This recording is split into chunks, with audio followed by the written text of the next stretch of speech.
This short overview will demonstrate how safekeeping can securely and easily protect your valuable confidential digital information. After entering our password to access our data, we are going to select the sample data file that is provided with safekeeping so that we can view some of the information categories with data already entered. There are 21 different categories to accommodate various types of information. You can view all of the categories by clicking the Categories pop-up. There are normally 5 categories that can be customized for your specific needs. However, in the sample data file, 2 of these have already been customized. The first category we will look at is the bank accounts. The screen that displays is the category listing screen. It contains a list of all bank accounts that have been entered and allows you to quickly find one that you want to view or edit. We will double-click on the second one on the listing screen, and the data entry screen for bank accounts will be displayed. From here we can add, edit, or print a report. The data entry screen is customized specifically for entering information related to your bank accounts.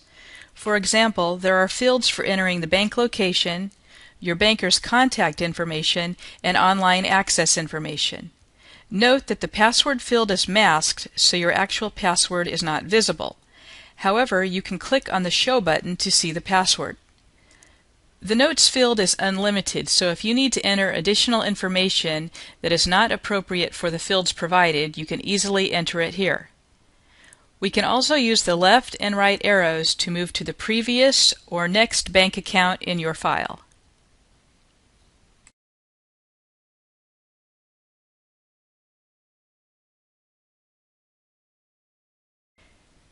When finished viewing information for our bank accounts, we can click the Listing button in the toolbar to return to the listing screen. Now we can use the Categories pop-up on the listing screen to go to the Credit Cards category. We will double-click on the American Express entry in the Credit Cards listing screen. Note that the data entry screen is specifically designed for credit card data. There are fields to enter your credit card number, expiration date, CVS code, contact data, and online access information. All the data entry screens are designed to work the same way with the same toolbar options. However, they are all customized based on the data typically entered for the category selected. Now that we know how to move from category to category, let's look at some of the other categories to see how they accommodate your confidential data. Now let's look at Domains data entry screen. It's not uncommon to register you, your spouse, or your children's names as website domains. You may not create a website, but this prevents someone else from registering your name and asking for a small fortune when you become famous and want to create a website for yourself.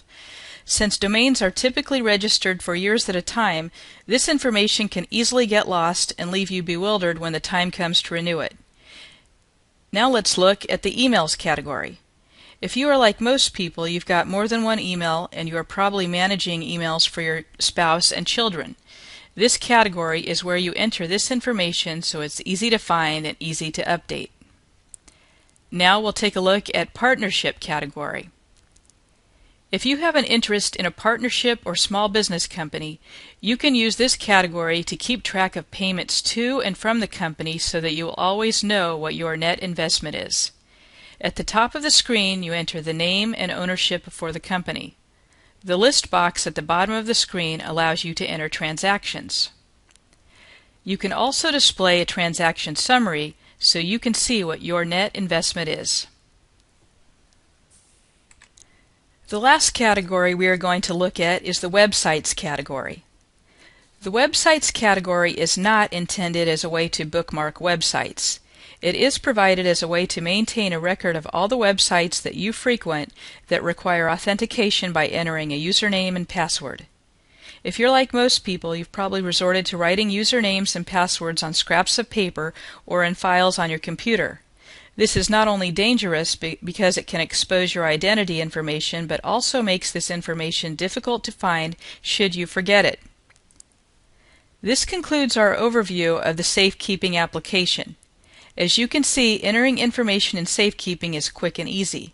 The predefined categories ensure that finding the data later is just as easy.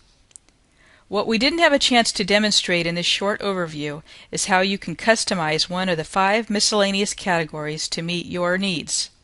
If you'd like to learn even more about safekeeping, we recommend that you download and view the help file or watch the safekeeping tutorial.